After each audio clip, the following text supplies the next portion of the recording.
Томолой жетим Реми. Гектор Малот. Романдын кыскартылган варианты.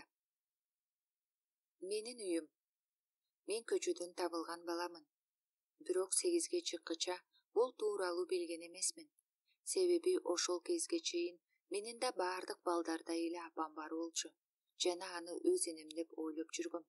Мени өөп жыттаган, ыйласам бууруна басып башыман сылаган энем. Ооба, кантип шексен айт элем. Мээримге толгон көздөрү менен элжирип караганы, ыйласам жашымды аарчыганы, жатканда жумок айтып уктатканы, ал тургай ачуусу келсе да жылуу сөздөр менен тилдегени. Ооба, бакма эне экенинен кымындай да шегим жок болчу. Уюбузду талаада кайтарып жүрсөм, бат-баттан келип дайнымды сурап турчу. Кокус жаан жаап калса, антаңдап жетип келип чапанына калкалаганычы. Жылуу жүзү, ысык мээрими өмүр бою эсимден кеткен жок. Кыштын суук күндөрү жаныма келип кучактап өпмөйүн, үшүгөн буттарымды укалап жылытмайын жатчу эмес. Кагылайын апам, эч бир ээринбей бутум жылыгыча отураар эле. Анын апам эмес экенин мындайча билип калдым. Мен өскөн Шавонун кыштагы Франциянын эң жакыр айылдарынан болот. Киндик каным тамган, өз ата-энем жашаган жерди билбегеним үчүн чоңойгон айылым тууралуу айтып жатам. Жери кагырап кургаган, топурагы сапырылган чөлкөм болгондуктан айылдагылар дыйканчылык кыла алчу эмес. Натыйжада жакыр жашагандар да көп болчу. Каштандан башка бак да жок эле.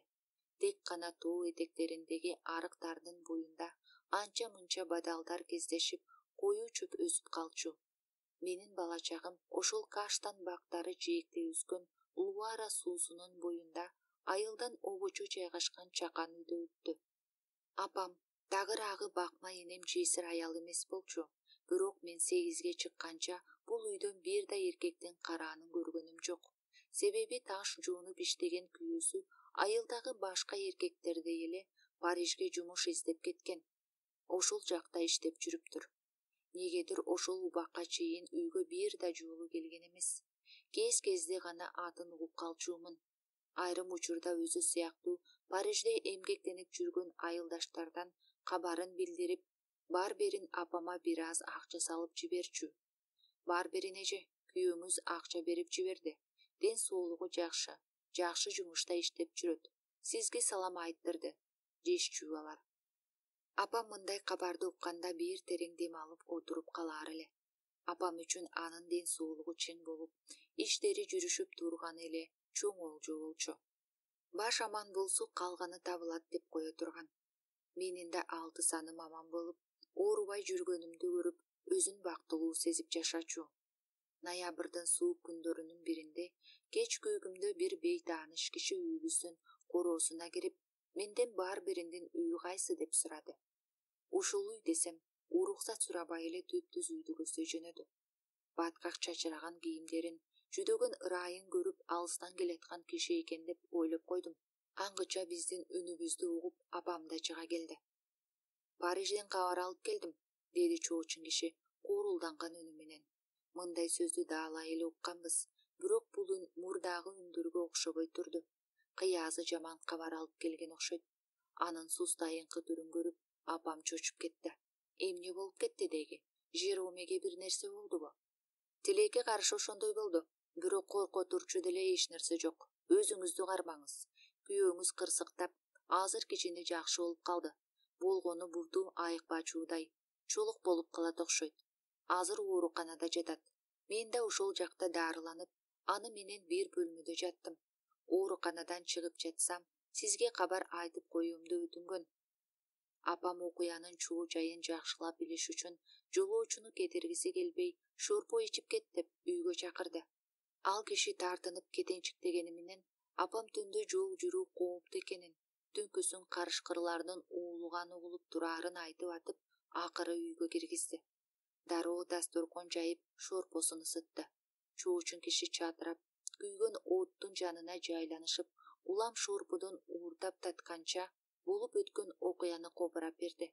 Көрсө мистер Барберинди курулуш шатылары басып калып, бир буту сынып кетиптир. Курулуш мекемесинин жетекчиси күнөө өзүндө, иш маалында бул жерде турбашың керек болчу деп кенемти төлөп берүүдөн баш тартыптыр. Жорпоздун ижи бүтөөрү менен апам дагы куюп берди. Бейтааныш киши бир уурдап алып дасторконго койду да мындай деди: байкуш бар берин. Анын ордунда башка бир амалдуу неме болгондо жулунуп жүрүп бөдүрөтчүдөн оңбогондой кенемти өндүрүп алмак. Ал кургур болсо мындан кийинки жашоосуна ожого болуп кем карчысын жаап турганча жеткидей да жөлөк пул ала алган жок. Ошентсе да кенемти өндүрүү үчүн сотко кайрылуусун сунуш кылдым. Апамдын өңү кубарып айласын таппай отуруп калды. Дароо Парижге жетип барайын десе, мындай ары алыс, ары чыгмы көп сапарга чыгуу колунан келчүдөй эмес. Акыры айылдын аттуу баштуулары менен кеңешип көрүүнү туура көрдү. Эртеси апам экөөбүз жаккага түштүк. Апам айылдын мугалимине кат жаздырып, аны күйөөсү жаткан оорукананын башкы дарыгерине жиберди. Бир канча күн өткөн соң каттын жообу келди. Катта башкы дарыгер ал жакка чейин барып убара болгондон көрө жөн эле акча салып жиберүүсүн айтыптыр. Бөдүрөтчүгө кенемти төлөтүү үчүн сотко кайрылыш керек деген экен. Ошентип байкуш апам түшүккө малынды да калды. Бир жагынан күйөөсүнүн акыбалы түшөлсө, бир жагынан акча таппай убара болду. Себеби үйдө өзүбүзгө өп чап жеткидей эле акча бар болчу. Арадан күндөр өтүп апталар алмашты. Бул убакыттын ичинде тиги кишиден бир канча жолу кат келди. Баары тең акча тууралуу жазылган. Акыры эмнеге эмгиче акча жибербей жатасың деп док урунган каттар келе баштады. Эң акыркы катында анын абалы оор экенин билдик. Себеби апамдан тезинен акча салышын талап кылып, такыр болбосо уйду саткыла дептир. Уйду сатуу, көзгө басар уйду сатуу, саап ичип отурган жалгыз уюң сатууга аркасыз болгон үй бүлө кандай гана муктаж үй бүлө. Мейли кедей жаша, мейли итке мин, бирок корооңдо бир саан уюң болсо, үй бүлөң ток, кайгысы жок жашайт. Абалдын канчалык кейиштүү экенин биз гана эмес, бүткүл айыл туйду окшойт ал күнү. Анткени менен апам уюнду аяган жок. Дароо сатып акчасын чыпчыргасын коротпой күйөөсүнө салып жиберди. Ооба, сараланы сатуу биз үчүн оңой болбоду. Ал биздин энебиз да, досубуз да болчу. Сүтүнөн түшкөн акча менен эң кыйын күндөрдү артка калтырып, жашообузду улантып келбедик беле. Сүтүнүн молдугу, майлуулугу, өзүнүн маңкайып жооштугучу. Менин эс тартып адам катарына кошулушума тийгизген салымычы. Торпогун саттык, сүтүн ичтик, каймагын жедик. Майы, сыры, быштагы, айраны, сүзмөсү баары апам экөөбүз үчүн чоң болчу эле. Эми нан үчтөдө бир кесим нан, жатарда сууга бышкан картөшкө жеп калдык. Аңгыча майрам күнү да жетип келди. Апам мага мындай күндөрү куймак жасап берчү. Бирок бул жолкусунда куймак жасагыдай un да, сүт да жок эле. Демек бул майрам мурункудай болбойт тура деп отуруп калдым. Бирок апам мени күтүүсүз кубандырыш үчүн эч аак даярданып коюптур. Негизи эле коңшулардан бир нерсе сураганды жактырчу эмес. Бирок бул ирет аргасыз барып, сүт, май, un, анан жумуртка сурап келген экен. Баштыктан 2-3 алма алып чыгып, балам, отун жарчы, сен от жаккыча куймактын камыры да даяр болуп калат деди. Куймакты укканда так секирип сүйүндүм. Дароо жүгүрүп чыгып, чырпык сындырып отун жарып кирдим. Анан кемеге жакка ташып коюп, улам үйгө кирип чыгып чыйпылыктап, ары бери басып жүрдүм. Апам унга жумуртка, алма кошуп, сүт менен жууруп, үстүн кымтылап жаап коюптур. Улам жабуусун көтөрө калып, көптү бекен деп карап жаттым. Бир маалда апам от тамызып, тамак бышырууга киришти. Байкуш киши бир жагынан от жагып, бир жагынан куймак куюп түтүнгө ышталып жүрдү. Балам май токош жесин дегенде көзү ачышып, жаны кыйналганына да кайыл эле. Ооба, ысык майга түшүп чырылдап бышып жаткан куймактын үнү балким дүйнөдөгү эң жагымдуу үн болсо керек. Бешик ырынан да, булбулдун сайраганынан да жагымдуу десек да ашыкча болбос. Биринчи куймак бышайын деп калган кезде короонун эшиги дарак этип катуу ачылганы угулду. Караңгыда ким келмегеле, көп болсо тузу түгөнгөн же от тамызгы сурап келген кошуна аял болсо керек дедим ичимден. Аңгыч эле тарс эткен үн чыгып, бирөө үйдүн каалгасын таягы менен ачып жиберди. Оттун жарыгынан бир кишинин үйгө киргени даана көрүнүп турду. Үстүндө кара күрмө, ичинде ак көйнөк, колунда таягы бар экен. Кирип келип эле «Жыйыргал эле силердики» деп корсулдап биртийди. Үнү да барган сайын күчөп чыга баштаса болобу? «Демек майрамдап жатыпсыңар да, деп кыйкырды ал. «Мага алагды болбогула, ишиңерди уланта бергиле». Апам колундагы куймакты тактанын үстүнө кое салып, колун майлыкка арчыды. «О, жараткан, Жерема, бул сенсиңби?» Андан соң мени колуман жетелеп 2-3 кадам астыга басты да, мага барып учураш дегенде ишарат кылып мындай деди: «Балам, бул сенин атаң». Кучактайын деп жанына жүгүрүп бардым. Бирок ал мени таягынын учу менен түртүп токтотуп койду. «Бул кайсы бала?» деп сурады кабагын карыштырып. «Бул Реми», деди апам. «Реми дечи? А сен мага эмне деп жаздың элең?» «Ооба, жазгам. Бирок мен ал катка чындыкты жазган эмесмин. Анткени...» Демек жалган айткам дечи?»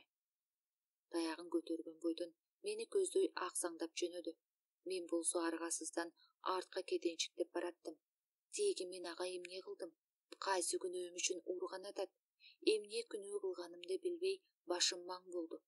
Өзүн кучактайын деген баланы эмнеге кууп жатканын түшүнгөн жокмун. Бир маалда негедир тык токтоду да апама бурулуп: «Демек, майрамдап жаткан турбайсыңарбы?» деди. Уга кубанып турам чынында. Мен болсо карышкырдай өзөрдүм. «Эмне тамак бар?» «Куймак коюп жатабыз». «Куймакпы? Аксак буту менен канчалаган километр жол жүрүп келген кишиге камыр бермек белең, туурабы? Дагы башка эмне тамагың бар?» деди. «Үйдө эч нерсе жок, Жероме. Сенин келериңди билген эмеспиз». «Кантип эле эч нерсе жок? Тигине тияктамай турбайбы?» Башын көтөрүп дайыма сүрсөгөн эт илинип турчу устунду карады. Бирок бул устунга эт илинбей калганына канча жыл болду? Болгону 10 чакты баш сарымсак илинип турган. Тиги киши таягы менен түрткүлөп атып, сарымсактарды жерге түшүрдү дагы. «Азыр камыр самырыңды жыйыштыра туруп, сарымсак арчы. Майды кууруп, үстүнө суу куюп туруп, сарымсактарды коюп койсоң, шорпоңдун даамы чыга түшөт», деди. «Демек куймак жебей калат экем да», деп ойлодум ичимден. Таягы менен түрткөн жерде үстөлгө жабышкан бойдон аны карап делдейип тура берипмин.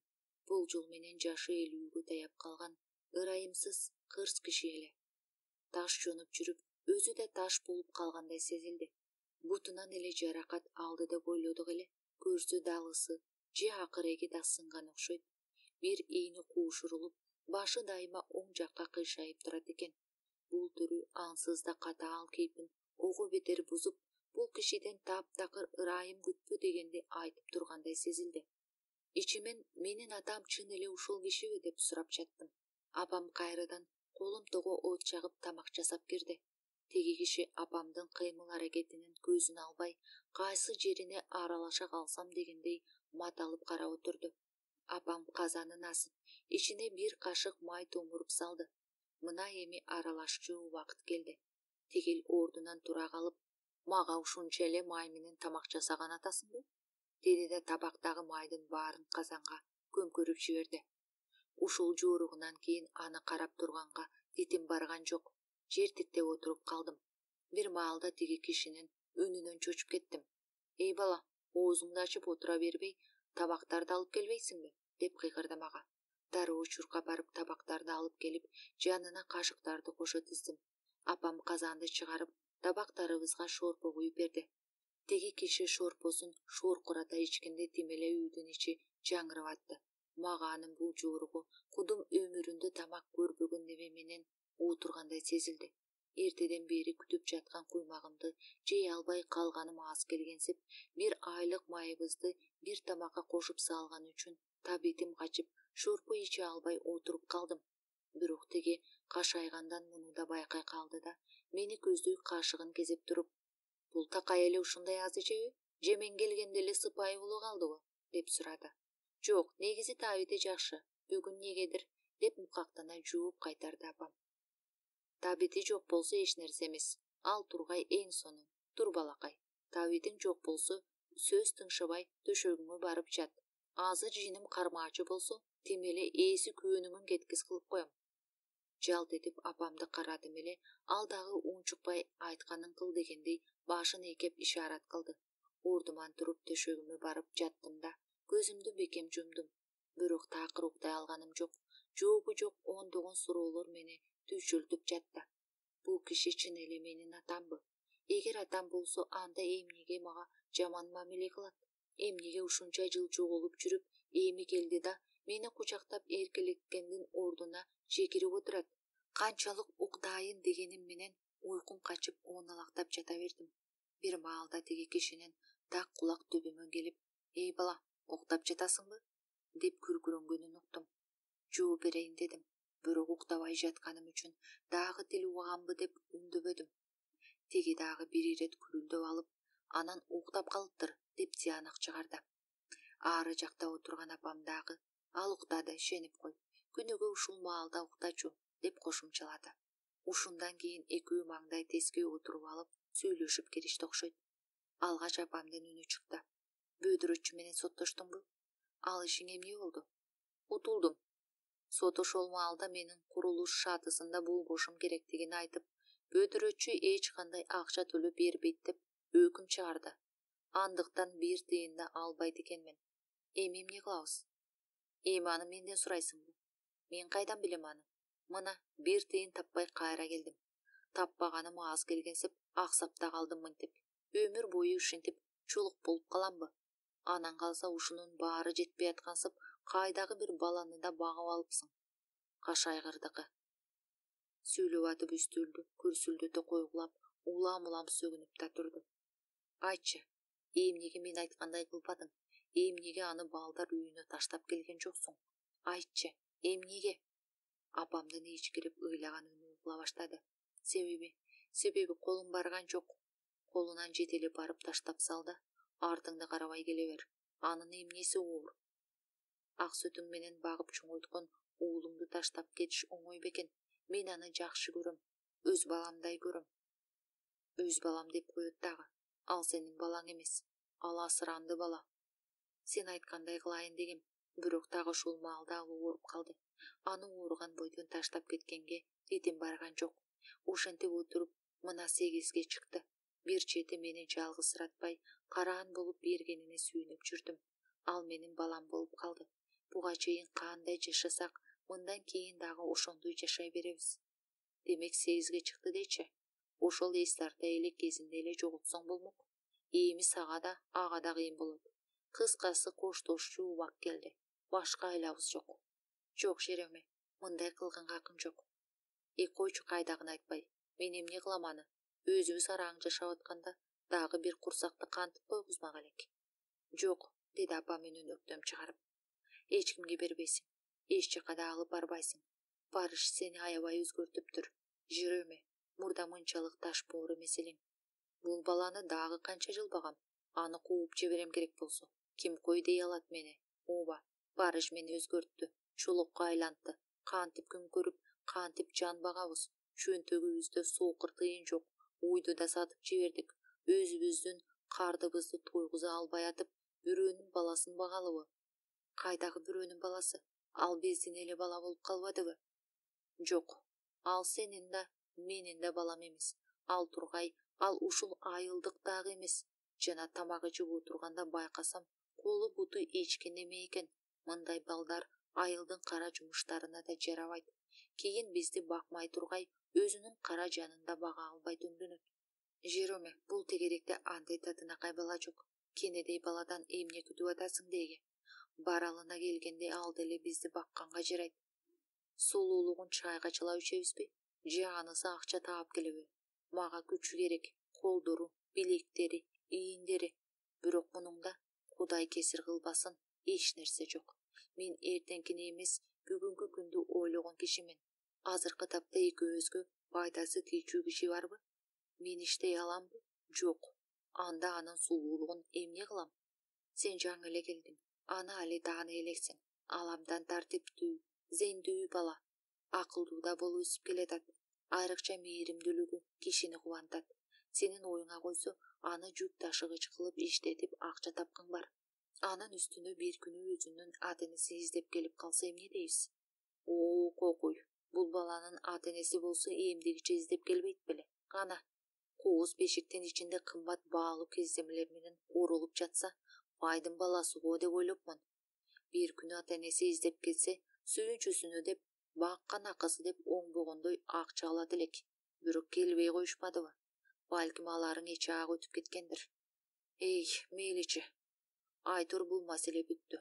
Эртең бир айласын таап, балдар үйүнө жеткиришим керек, деп эшикти тарс жаап, сыртка чыгып кетти. Апа, апа деп кыйкырдым тура калып.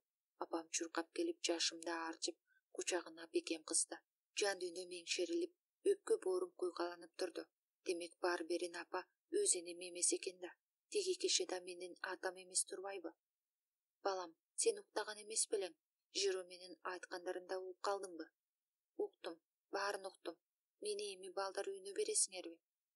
Жок, балам, бербей калайын. Тегил менин атам эмес экенин дароо эле билгем. А бирок сизчи, сиз дагыбы? Ооба, балам, ооба. Мурда эле айтсам болмок. Бирок мен сени ушунчалык жакшы көргөнүмөн айтканга да оозум барган жок. Мен сени төрөбөсөм да, сен менин баламсың, каралдым. Апаң эмесмин деп сага кантип айтат элем? Угушуңду каалаган эмес элем. Бирок айла жок. Эми чындыкты билип отурасың. Өзүңдүн ата энеңди да табай элекпиз. Мени каяктан таап алдыңар эле? Жероме бир жолу таң атпай жумушка баратып, Бретель көчөсүнөн баланын ыйлаган үнүн угуп калат. Тегерегине көз жүгүртсө, бир бакчанын эшигинин алдында кымбат баалуу бешикти кымбат кездемелерге оролуп жатыптырсың. Кышында тагыраагы февраль айында таңкамал таап алганбыз. Беттериң кызарган, мурдуң көгөргөн, айтор таптаттуу быйтыйган, көзүң анда-санда ачкан бала болчусуң. Жероме эмне кылаарын билбей, полициянын мекемесине көтөрүп барат. Алар сени балдар үйүнө жеткирмек болгондо Жероме каршы болуптур. Себеби эртеңки күнү ата энең келип калса, сөзсүз сыйакы берет деген үмүтү болгон экен. Буларды айтып жатып апам ыйлап жиберди. Анан көзүнүн жашын сүртүп, менин бетимен өөп сөзүн улады. Ал кезде менин да сени менен тең балам бар эле. Экөөңдү тең бирдей карадым. Алмак салмак эмизип, сүтүмдү да, сүйүмдү да тең бөлдүм. Бирок тилекке каршы 3 ай өтпөй ал балам чарчап калды. Бул окуя менин жашоомдогу эң чоң кайгым болду. Өзүмдү сени менен алаксытып, сени менен суурондум. Баардык сүйүүмдү сага арнадым. Ошентип толугу менен сенин энеңе айландым. Эх, апакем-ай, мен сенин апаң болгонум менен Жероме сага ата боло албады. 3 жыл баккандан кийин ата энеңдин издеп келбегенин көрүп, сени балдар үйүнө тапшырмакчы болду. Бирок мен каршы чыгып, ушу күнгө чейин эч кимге бербей келем.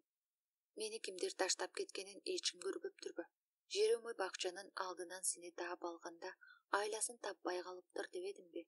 Ошондо жардам сурамак болуп, эки жагын караса, бактын артынан бир киши чыгып, артын карабай качып кетиптир. Кейпи жашынып алып, баланы бирөөлөр алабы же жокпу деп аңдып турса керек. Андан башка киши көрүнбөптүр. Ошондон ушул күнгө чейин эч бир шек шуурат жок балам. Апа, мени балдар үйүнө бербейсиңерби? Ал жакка баргым келбейт. Сиздин жаныңыздан чыкпайынчы, суранам. Сени эч кимге бербей калайын балам. Кандай болсо да баардык күчүмдү жумшасам да сени алып калам. Эч жакка жибербейм балам. Жероме негизи жаман киши эмес, көрөсүң. Ал турмуштан кыйналганынан, башынан көп нерсе өткөнүнөн, жанын кейиткен оорусунан улам ушундай мамиле жасап жаткандыр. Керек болсо мен дагы иштейм, сен да иштейсиң, бирок биз ажырабайбыз. Апамды бекем кучактап алып, ыйлай да, жалбара да бердим. Макул апа, эмне десеңер кылайын, бирок мен ал жака барбай эле коеюнчу, сиздин жаныңыздан кетпей эле коеюнчу. Жок, балам, эч жака кетпейсиң. Эгер кетирсем, мен да кайгыга батам. Эми жатып укта. Бир аздан кийин Жероме келет. Сенин ойгой экениңди көрбөсүн. Төшөгүмө барып чүмкөнүп жаттым. Бирок мээримдеги толгон токой ойлор жан дүйнөмө бүлүк салып, уйку берген жок.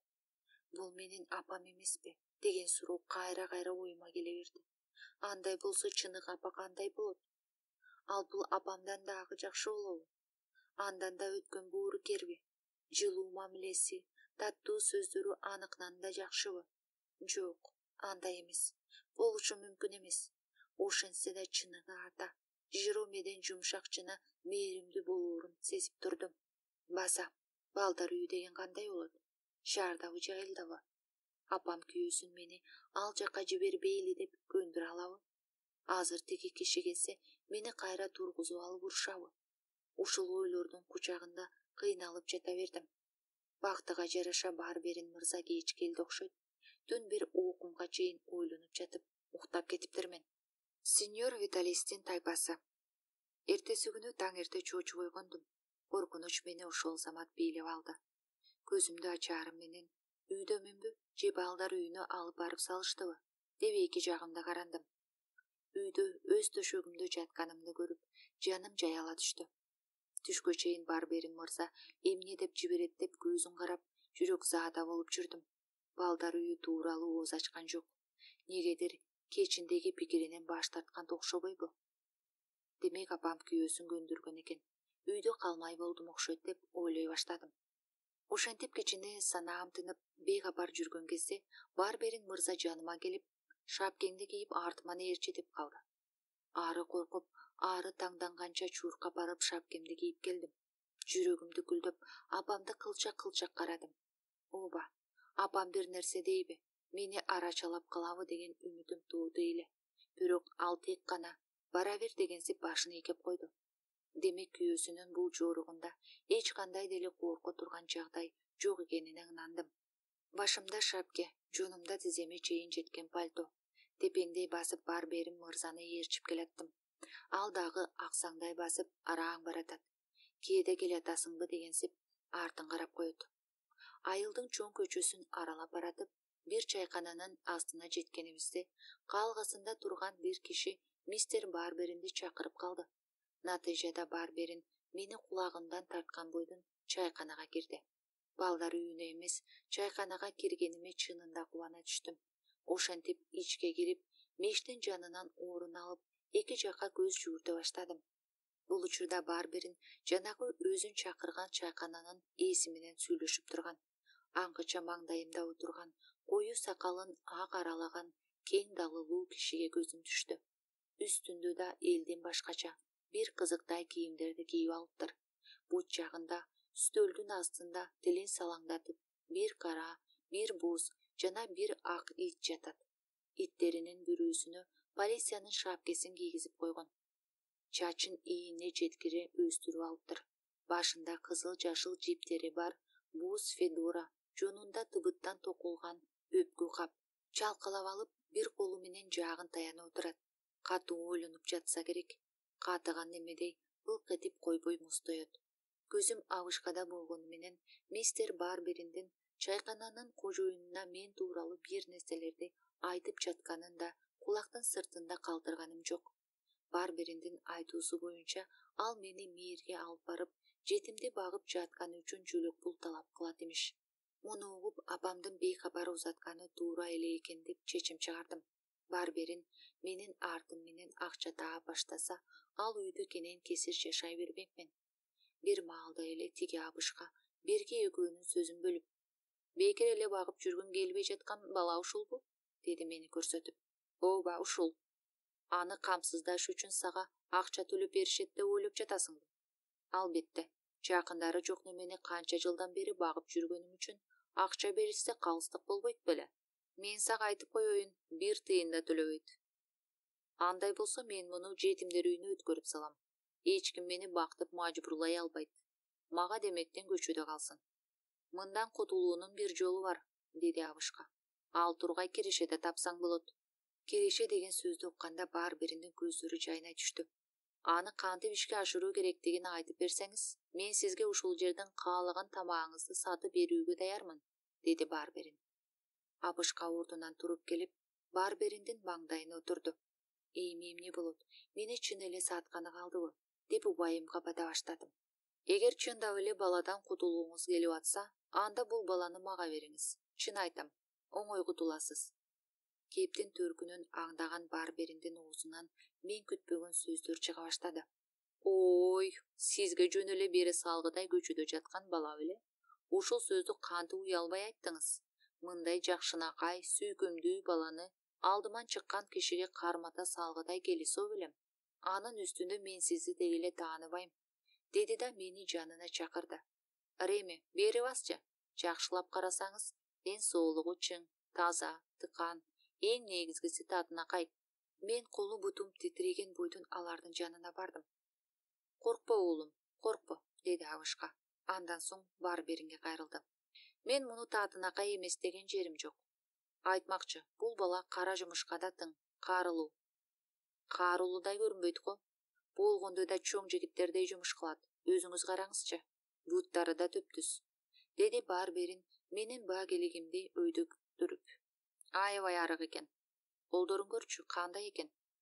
Колдору деле буттарындай илмиет. Мунуңар оор жумуштарга жарабайт. Абышка бутумдун учунан төбөмө чейин сыдыра карап, колу бутумду, желкемди кармалап, анан далыга таптап койду. Бул көрүнүш кудум биз уй саткан учурду эске салды. Бир алып сатаар келип, уюбузду 3 айланып карап, жонун кармалап, жаккан жакпаганын билдирбей, компоюп жүрүп акыры алып кеткен болчу. Бул киши да мени так ошондой сынап атты. Жактырса сатып алып кетеби, ушул бойдон үйгө барбай каламбы? Апайке бай, мени алып кетчи, куткарчы мени. Мейли эмесе, деди абышкам. Ачыгын айтып коеюн, бул бала айылдын жумуштарына жарабайт. Мен сатып албайм, бирок 1 жылга 20 франк төлөп ижарага ала алам. Болгондо да накталай төлөйм. Сиз да баладан оңой кутулган болосуз. Эмне? 20 франкпы? Эгер аны өзүм баксам, мэриядан мага айына 10 франк беришет. Кокус бир күнү ата энеси келип калса, байып эле жатып калам. Ансыз деле ушул сүйүнчү акча үчүн багып жүрөм да, бул Жубарымбекти. Ушул сүйүнчү маселеси менен Барберин мени тек гана ушул үмүтү үчүн багып жүргөнүн укканымда, ага болгон жек көрүүм ого бетер күчөдү. Аңгыча абышка дагы бир пикир сунуштады. Андай болсо сизди мындай келишимге чакырам. Эгер баланын ата энеси табылып, аны алганга аракет кылышса, берчү сүйүнчүсүн тең 2-ге бөлүп алабыз. Сүйлөштүкпү? А мен болсо жылдык ижараны 30 франкка көтөрөйүн. 40 франк. Жок, бул 40 франкты актабайт. Мен болор бааны айттым. Актабайт? Деги сиз муну кандай максатта алып, эмне ишке салган атасыз? Абышка митаам кишиге окшоп турду. Анысы көз карашынан байкалып жатты. Чөйчөгүндөгү чайын бир канча ирет шууркурата уурдап, эгин алаканы менен аарчыган соң мындай деди. Мага жолдош болот. Өзүң көргөндөй, мен улгайып калган кишимин. Күн өткөн сайын каарып баратам. Кечке темселеп жүрүп, кечинде үйгө чарчап барганымда кадимкидей кайгы басат. Чынында ошол кайгымды унуттурчу, эрмек болчу бирөөнү издеп жүрөм. Бул бала ойнойт, секирет, бийлейт, ал тургай ырдайт. Айтор менен тайпама кошулат. Эмне болгон тайпам? Мен сеньор Виталисмин. Сизге маймылымды көрсөтөйүнбү? Кана маймыл, дедим ичимен. Эки жакты карап, чайканадан өмүрү көрбөгөн маймылды издеп баштадым. Бул жаныбардын өзүн көрбөгөнүм менен атын да алай жолу уккам. Абышка төшүндөгү топчусун чечип, колун койнуна салып, бир башкача жандык сууруп чыкты. Кишиге окшогон, кичинекей бирок этиркейди келтирген жаныбарды жашоомдо биринчи ирет көрүшүм. Анысын тизесине отургузуп, кучактап алды. Үстүнө сары тилкелери бар кызыл чыптама кийгизип коюптур. Кийиминин жеңинен, багелегинен чыккан колдору менен буттары капкара болуп жүн басып турат. Кудум кишиге окшош, муштумдай башы топтоголок. Кулактары дээлдейип, жаактары кыска экен. Бучок мурду өйдө көздөй тартылып, эриндери сапсары болуп жалтырайт. Мага өтө эле түрү сууктай сезилди. Баарынан да ары бери ойноктоп жылтылдап турган көздөрү кызыктай көрүндү. Барберин аны көрөр замат мурдун чүйрүп, кандай гана жийиркеничтүү маймыл, деп ырайын бузду. Барбериндин ал жаныбарды маймыл деп атаганы менен кызыгуумду аз да болсо басаңдатты. Себеби абышканын астында отурган жаныбар маймыл экенине ишенбей тургам. Сеньор Виталис кызыктай макулукту бизге көрсөтүп демеле болбой, ага ар түрдүү буйруктарды берип ойнотуп, бизге кыска театр уюштурганга да жетишти. Ал гана эмес, абышканын бутунда кыймылсыз жаткан иттер дагы оозубузду ачырып, окмуштуудай оюндарды көрсөттү. Тили жок сүйлөбөгөн иттер Абышка эмне десе баарын түшүнүп, айткандарын айткандай аткарып атышты. Баарынан да Капи аттуу иттин өнөрү шумдук болду. Абышка Капини жанына чакырып алып, кудум канайымга кайрылгандай сылуу үн менен: "Капи досум" деди. "Эгер мүмкүн болсо, ушул жерде турган мырзаларга салам берип, аларга саат канча болгонун айтып кое аласыңбы?" Капи кишикептенип, куш аяктап туруп, колун бууруна алып, карап тургандарга башын ийип салам берди.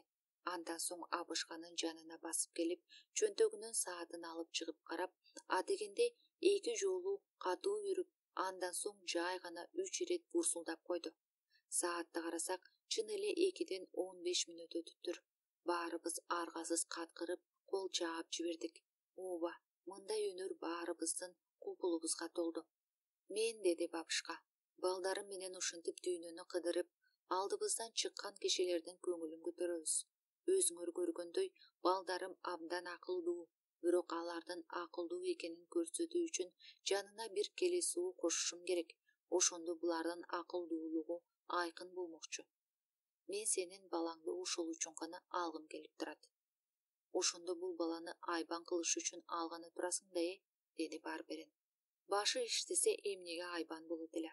Менден бир канча мөөнөт сабак алса, мыкты өнөрпөз болуп чыга келет. Ансыз деле бир аздан кийин сынап көрөм. Акылдуу болсо ээрчитип алам. Ошентип жылына 10 шаарыларды, бир канча өлкөнү кыдырабыз. Эркиндиктин, мээнеттин даамын татып, бекер поздон өнөр позго айланат. А эгер акылсыз болсо, ыйлайт, сыздайт, кыйналат. Ал эми мен, сеньор Виталис, жалкоо балдарды жактырбаганым үчүн муну өзүмдүн тайпама кошпойм. Ошондо бул бала көп иштеп, аз тамак ичкен жатаканага кетүүгө мажбур болот. Андай болсо баланы 30 франкка берем. Ансыз деле 30 берем дебедимби? Ой жок, 40 франк." Ошентип соода кызуу жүрө баштады. Мени болсо эч тиешеси жок немедей сыртка чыгарып жиберишти. Чайкананын оозундагы чоң ташка отуруп алып, сооданын жыйынтыгын чыдамсыздык менен күтүп отурдум. Кандай жыйынтык чыкпасын, менин тагдырым чеке жылытаарлык эмес эле. Себеби үйдө апам канчалык мээримин төккөнү менен күйөөсү ошончолук жери бермек. Бул Абышка менен кетсем, үйдөгү апаман айрылмакмын. Абышкага көнбөсөм, балдар үйүнө жеткирип салышат. Анда деле апаман алыс болом. Кыскасы, баардык жолдор мени апамдан ажыратчуудай сезилип турду. Муздак таштын үстүндө санаага батып 1 сааттай отурдум. Бир маалда чайкананын эшигин тарс эттери ачып, Барберин чыга келди. Мени көздөй бир бүтүн сылдый шашмалап басты. "Ай ушу сеньор Виталиске сатты окшойт" деп күтүп калдым эле жаныма келгенде. "Жүрү", деди өктөм үнү менен. "Үйгө кеттик." "Үйгөбү?" деп сурайын дегеним менен оозумду ачканга да жараганым жок. Апама кайра барарыма ишене албай турдум. Ооба, абдан кубандым. Жана кыйылып араң басып келген жол менен кайра үйдү көздөй учуп жөнөдүм. Кабагына каар жаап, ачуусу кайнап турган Барберинден Абышка тууралуу, мени эмнеге сатпай койгону тууралуу сурагандан тартындым. Бир ооз сөз сүйлөсөм эле үйүнө киргизбей койчудай сезилет. Үйгө жакындап калганда кулагыман катуу чоюп туруп мындай деди: "Үйгө барганда бүгүнкү окуялар тууралуу ооз аччуу болсоң, өпкөңдү үзүп, укуңду жулуп алам. Уктуңбу?"